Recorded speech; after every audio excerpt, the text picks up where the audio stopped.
റംബൂട്ടാനായിരുന്നു കണ്ടിട്ടുള്ളത്. ഇത് വ്യത്യസ്തമായിട്ട് മഞ്ഞ നിറത്തിലുള്ള റംബൂട്ടാനാണ്. അത് മറ്റേ ചുമന്ന റംബൂട്ടാനെ പോലെ തന്നെയാണ്. എനിക്ക് തോന്നുന്നു അതിനെക്കാട്ടിൽ നല്ലപോലെ പഴുത്താൽ നല്ല മധുരമായിരിക്കും. അതല്ലോ മഞ്ഞ നിറമാണ് ഇതിന്. നിറയെ ഉണ്ട്, പക്ഷേ എല്ലാം നമ്മുടെ വവ്വാൽ വന്നിട്ട് രാത്രി എല്ലാം താഴെ അടിച്ചിട്ടേക്കാണ്. കുറേയൊക്കെ ഞങ്ങളെപ്പോലെ പറ്റുന്ന പോലെ വലയൊക്കെ ഇട്ട് വെച്ചിട്ടുണ്ട്. നമ്മൾ വീഡിയോസിലൊക്കെ ചുമന്ന റംബൂട്ടാനല്ല കാണുന്നത്. ഇപ്പോൾ വ്യത്യസ്തമായിട്ടുള്ള ഒരു മഞ്ഞ റംബൂട്ടാൻ കാണിക്കാമെന്ന് വെച്ചാണ് വീഡിയോ എടുത്തത്. ഒരെണ്ണം പൊട്ടിച്ച് കാണിക്കാം ഞാൻ.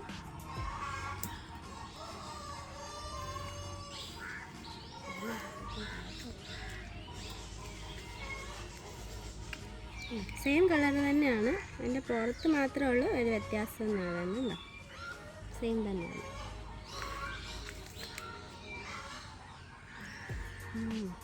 നല്ല മധുരമുണ്ട്.